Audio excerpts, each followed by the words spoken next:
Grace, are you there? Can you open the door? She frowned at the noisy voice.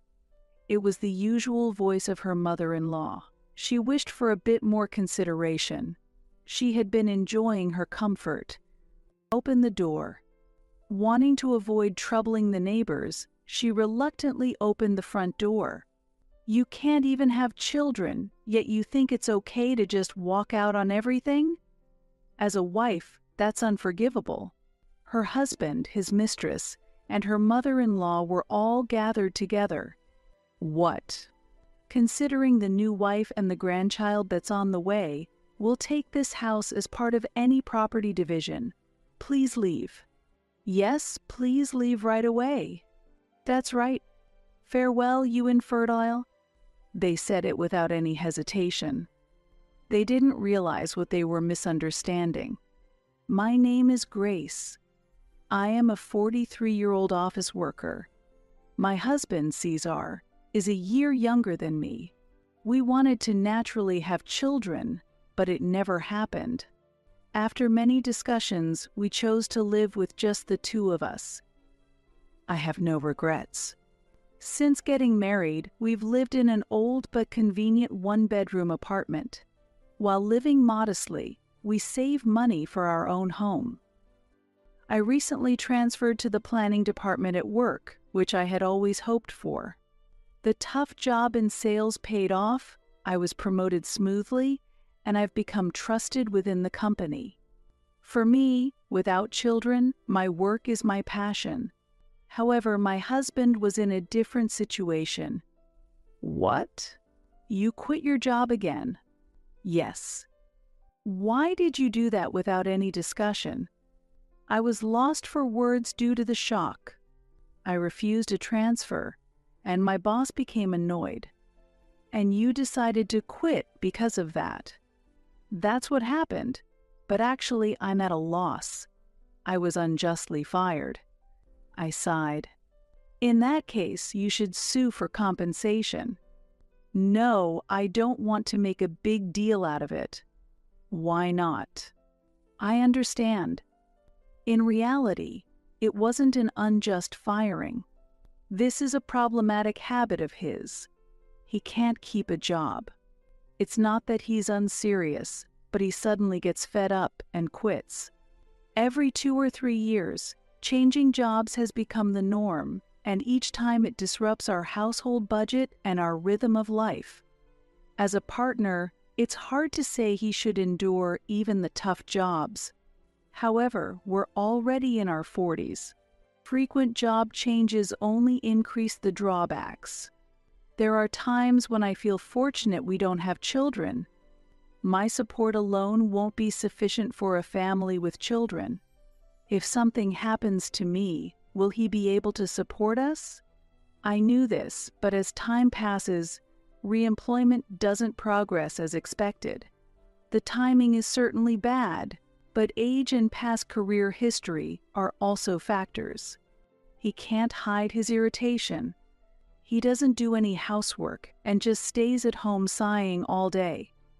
If he has time, he should at least tidy up the room he messed up. I think I have more right to be irritated. I felt like complaining about something.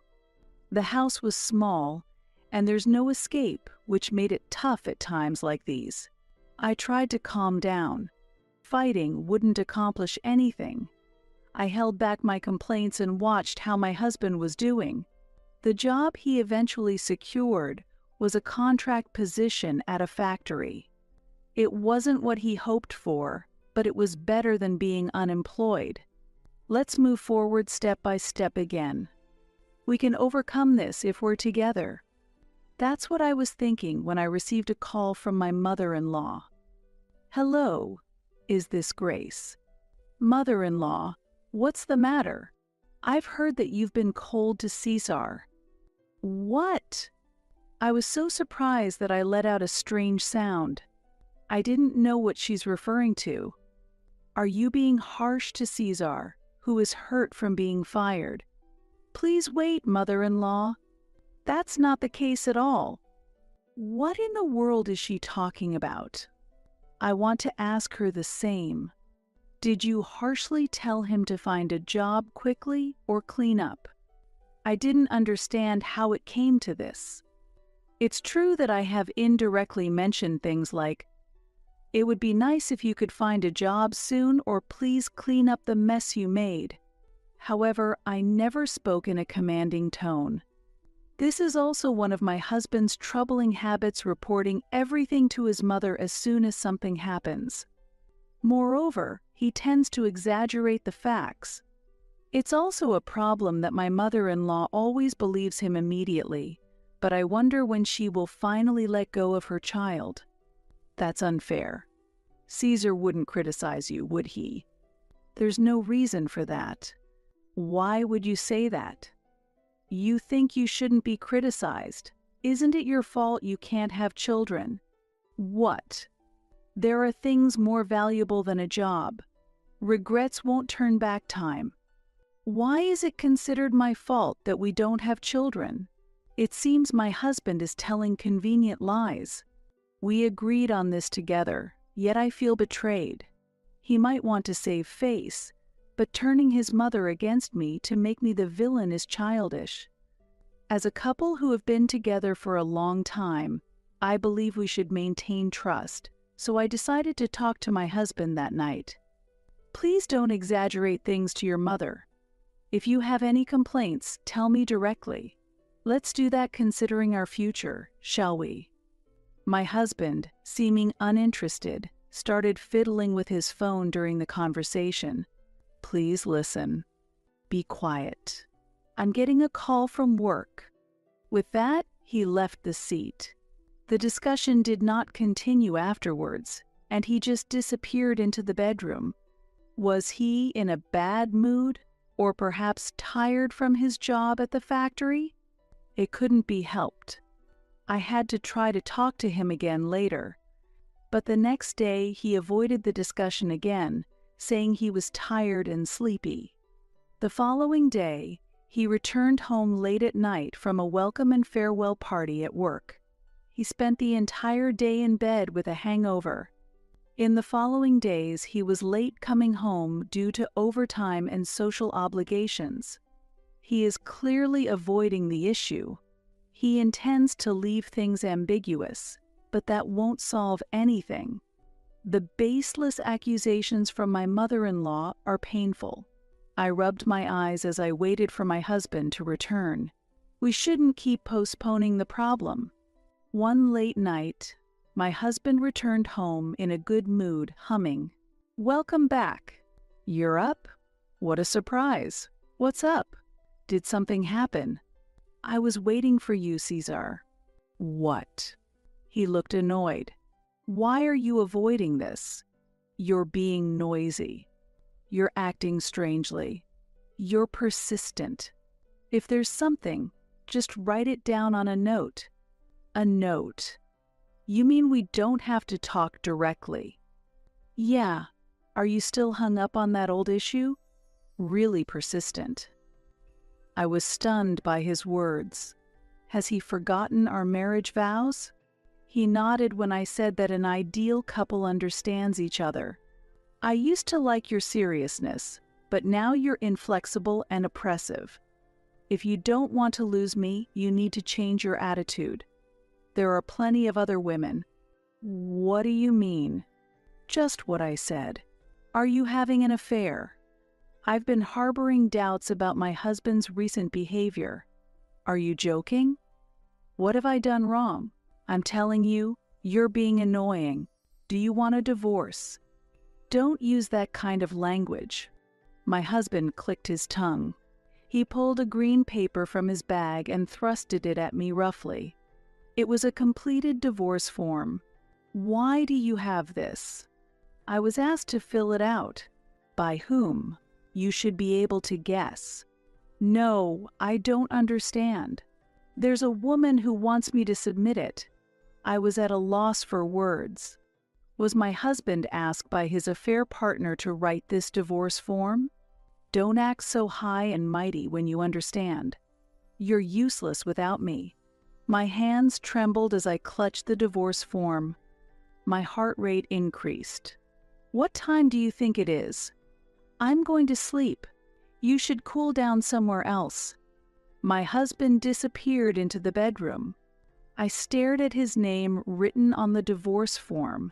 What emotions did he have while writing this? Was his late return that day because he was spending time with his affair partner? I felt foolish for having supported his new job. My head spun and I felt dizzy. I couldn't think of anything.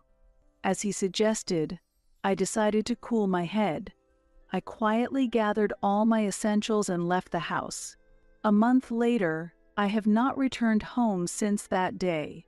I tried to contact my husband a few times, but there was no response. My room was quiet and comfortable. It helped me relax and settle down. The sunlight streaming through the window brightened the room, which still lacked furniture, and added light to the living area. The ventilation was also good. When the cool air touched my cheek, I naturally took a deep breath, and the scent of wood was soothing. Just then, "Grace, are you there? Can you open the door?" I frowned at the noisy voice. It was the usual voice of my mother-in-law. I wished for a bit more consideration. I had been enjoying my comfort. Opened the door. Not wanting to trouble the neighbors, I reluctantly opened the front door. "I finally found you. It's been a while," said my mother-in-law cheerfully. I pushed back as she tried to barge in. "Wait, please." "What's wrong? What happened? Can't you see? I don't want to let you in." "Well, you're quite something, aren't you?" Surprisingly, my husband was standing behind his mother, who is the young woman next to him. "The new house smells nice. I like it. It's lovely." The three of them tried to enter the house as if it were the most natural thing in the world. It was incredibly audacious. "Wait a minute. How did you find out where I live?" "Why do you ask that?" "Answer my question first. Why are you being so harsh with Caesar?" "What? Leaving everything and walking out of the house like that is unacceptable for a wife. Moreover, the reason being you don't like Tana." "Tana. So that's the young woman's name. I see. My mother-in-law approves of her. Did she say I left the house?" I felt forced out, practically evicted when my husband told me to leave. My husband, standing close to the young woman, looked at me provocatively. "It's a pretty good house. The number of rooms is suitable, and your taste in interior isn't bad either. I'll forgive you for buying a new house on your own." "What? But it's impossible for us to live together. Your infertility has been frowned upon by society." "I'm sorry, what do you mean?" "You should be grateful for the time we spent together." "What?" I was confused and unable to understand what they were trying to say, tilting my head in bewilderment. "Caesar, Tana looks tired and wants to sit down." "That's right. Sorry, Tana." "Grace, provide Tana a place to sit inside the house." "What? No." "What? Didn't you know? Tana is pregnant with Caesar's child." "Pregnant? I hadn't heard about that." Yet, surprisingly, my heart remained calm. I wonder why.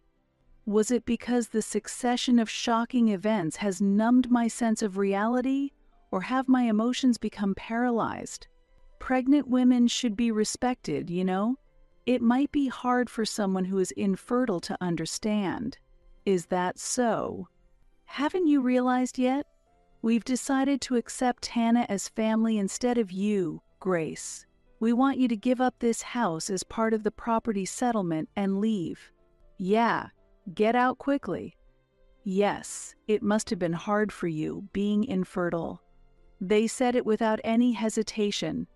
They didn't realize their own misunderstanding. I cannot give this house as part of any property division, especially since it is my own house that you are asking me to leave from." "What? Moreover, we are already divorced, aren't we?" "What? My husband and mother-in-law were shocked. Was it really that surprising? I had already submitted the divorce papers he filled out. Grace, what are you talking about?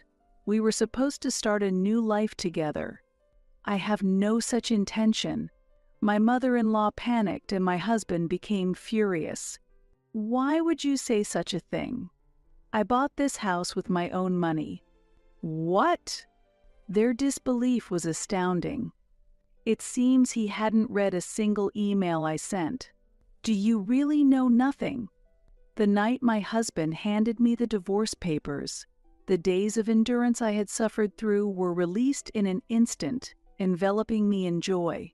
My heart was filled so much that I couldn't think of anything else. Could I now live freely? At that moment, my head spun with excitement. I signed the divorce papers with anticipation and submitted them early the next morning at the courthouse. I divided our joint savings in half and transferred it to my husband's account. Given our previous earnings, the savings were almost entirely mine, but I wanted to avoid any conflict. And then I informed him via email, let's discuss further matters through lawyers from now on. With the divided savings and a recent bonus, I acquired a new house, covering the remainder with a loan. You won't be able to get a loan. What are you talking about as a housewife? I was surprised at my husband's condescending remark. You would have a hard time getting a loan too, with all your job changes. What? You don't understand our finances. My salary is more than double yours. Perhaps hurt in his pride, my husband's face turned red and he trembled. Tana seemed taken aback. Caesar, I thought I'd be living in a brand new house, she exclaimed. Calm down, Tana. My ex-husband was in disarray. I had been the one supporting our household finances. It's unbelievable that the new wife and mother-in-law would end up living together. Grace, said my former mother-in-law, filled with anger. This is unacceptable. It's like fraud. Well, who wrote the divorce papers first? It was she, the new wife standing here, who pushed for it, thinking she would support you in the future. It's good that you have a grandchild coming. No, I will take this house, my former mother-in-law said aggressively, breathing heavily. How arrogant. That's not possible. It's a waste for you, Grace, to use this large house alone, isn't it? Actually, I plan to live here with my parents in the future. What are you saying? Even though you're just a daughter-in-law. No, I'm no longer your daughter-in-law. I have nothing to do with you anymore. I might have new encounters, but I didn't mention that to them. What are we going to do? I thought I was going to live in this house, my former mother-in-law said, disappointed. What happened to the apartment you used to live in? I asked. We sold that old property. You sold it. Yes, when I saw you moving appliances into this new house, I immediately contacted Caesar, and we decided we would live here. So, that was the situation. The only place left is the small, old one-bedroom apartment I used to live in. I felt no sympathy to them. Unlike a strong-willed career woman like you, Grace, I was hoping for a stable retirement with a compliant new wife and a grandchild and a new house. She was disappointed. Why would she say such things? I had no choice but to work hard because my husband was unreliable. I'm disappointed. But I'm going back to tell Daddy everything, Tana said defiantly, unabashed. Wait, if Dad gets angry, it'll be a mess. You better take responsibility. Please, Tana, don't do that. The reason my husband impregnated the young woman was that she was a company clerk who, emboldened at a company drinking party, quickly became involved with him. She wasn't just an employee. She turned out to be the daughter of the factory manager. Coming from a flashy high school background, She had no prior experience with men. My husband was her first, and she didn't know he was married. When she later found out he was married, she believed the classic line, "It's over with my wife. I'll get a divorce soon," and she prepared the divorce papers to give to him. She could potentially be a very thoughtful and good wife. I wish her luck. So, that's settled then. I'll leave the rest to you. Wait a minute. I felt fear as my husband tried to leave the front door open. Grace, don't you feel anything for mothers? What do you think about the life that's about to be born? Grace, if you can't pay the property division, give this house as a gift for the baby's birth. Facing my desperate ex-husband and former mother-in-law, I smiled warmly and said, "Congratulations, goodbye." I closed the door coldly and locked it. I had planned to leave it to my lawyer, but things didn't go as smoothly. Given their audacity in demanding someone else's house, they weren't likely to back down easily. Whenever my ex-husband sent bitter emails, I replied, "Please contact my lawyer," and ignored everything else. But the problem was my former mother-in-law. When she left long messages on the answering machine, it was truly exhausting. "Because of you, Grace, I have no house now. At least find me another apartment. This house is too small and cramped." When I tried to get the new wife to do household chores, she told me to do it myself. What should I do now? I often feel like deleting these voicemail messages right away, but they might be useful, so I've decided to save them. The demands may increase. After all, they are quite intrusive people. One day, a visitor appeared at my home unexpectedly. The doorbell rang without any prior appointment, and thinking it could be my ex-husband, Caesar, or his mother, I clutched my phone, debating whether to call the police as I opened the door. However, a man with piercing eyes and a stern face stood before me. I tensed up. I felt like I had seen him somewhere before, but I couldn't possibly know such a menacing man. It might even be a scam disguised as door-to-door sales. "Who is it?" "I'm Smith, the factory manager." Hearing this, I suddenly remembered. He's Tana's father, the factory manager. I remembered that she had been trying to discuss this matter with her father. Caesar and Tana appeared behind Mr. Smith, both smiling. It seemed they had brought a powerful ally. "Please, Dad, tell her. Father-in-law, please teach her a lesson." Mr. Smith's face was marked by frowning and his lips downturned in anger. I was contemplating how to handle any demands for compensation or support for the pregnancy. I decided to call the police and was looking at my phone when, at that moment, this time, "Yes, what is it?" Mr. Smith said very loudly, "I'm truly sorry."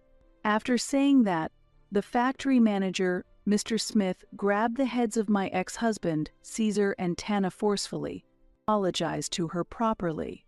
"What?" "It hurts. My neck is going to break." "Dad, what are you doing? This isn't what we talked about." I watched the scene in astonishment. What was happening? Don't misunderstand. I brought you here to apologize to her. What? "I'm truly sorry. I heard that my daughter stole your husband and then even demanded your house." "Yes, that's correct." Caesar and Tana began to look unsettled. "Dad, you knew about this." "Yes. All that talk about being deceived or having your house taken away was all lies, wasn't it?" "Where did you hear that?" "Your mother told me everything." Mr. Smith, visibly angry, clenched his teeth. According to him, my former mother-in-law had been pressuring him, saying, "Now that your daughter has taken my son, we should get along as relatives, in various aspects. You can satisfy us by buying us an apartment. Of course, you are free to visit any time." Of course, Mr. Smith firmly refused. I was dumbfounded by such audacity. The person who said that was my former mother-in-law, always making convenient stories. I am disappointed in you and your mother. How could this be? I love only my wife. Stop this nonsense. Stop it, Dad. You're scaring me. You're the same. What? Just because you're my only precious daughter doesn't mean you should act spoiled. Both of you are useless in the factory. There's a very demanding workplace out there. Go gain some experience there before you come back. What? Mr. Smith said this to my ex-husband and Tana, and then turned to me. Does this suffice as an apology? Yes. But why are you doing this?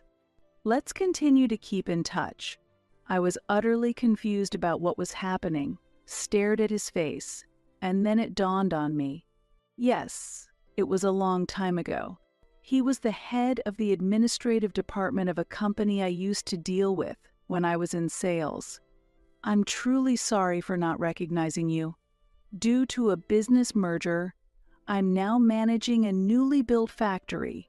It's understandable you didn't recognize me. I see. I couldn't believe it when I first learned your husband was working at our factory. Mr. Smith seemed troubled as he looked away. Is my ex-husband causing any problems? He has a poor work attitude, doesn't learn his duties, and takes days off without permission. The image of my ex-husband not taking his work seriously came to mind, but it wasn't surprising. No longer his wife, I could do nothing but offer a wry smile in response. We plan to retrain him from scratch. He won't be coming back here anymore. My ex-husband shrank back, and Tana looked offended. You were always good at training new employees, weren't you? Yes, very strictly and thoroughly. I'll support from afar. Even with the factory manager's influence, my ex-husband's rehabilitation looks doubtful. Ultimately, he needs to make a fresh start and put in the effort himself, especially for the sake of the innocent child that is on the way. There is one thing I regret not clarifying: the misconception that the infertility issues were my fault. Long ago, we visited a hospital together to investigate the cause of our infertility. There was no issue found with me, but my husband was diagnosed with a sperm problem. Although it was said that natural conception would be difficult, it was not impossible. The fact that Tana became pregnant from a single encounter with my ex-husband could be seen as miraculous. Or perhaps it was just fate, or maybe he wasn't the father at all. I don't know, and it doesn't matter to me anymore. I also received a follow-up from the factory manager during a business update. Ultimately, the couple and my former mother-in-law lived in that old, cramped one-bedroom apartment for a while. They were told by the factory manager to try and make it on their own as a condition to live together with him in the future. Although they pledged to save for the baby and commit seriously to their jobs, Tana quickly became unable to cope with the new lifestyle. It was just as I had anticipated. My husband may not realize this since I used to manage our finances, but living on his income alone is extremely difficult and perhaps impossible. If the three of them live freely without saving, the money split at the time of our divorce will quickly run out. Tana returned to her parents' home after giving birth and never came back. Meanwhile, my ex-husband grew to dislike his job and quit.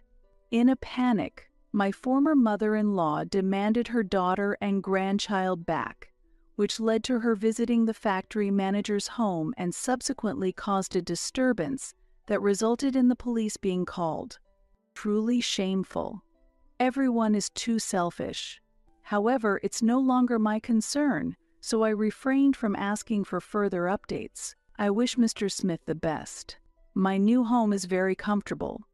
Being alone can be lonely, and sometimes I worry about what I would do if I fell ill, but having my husband around never really made things better.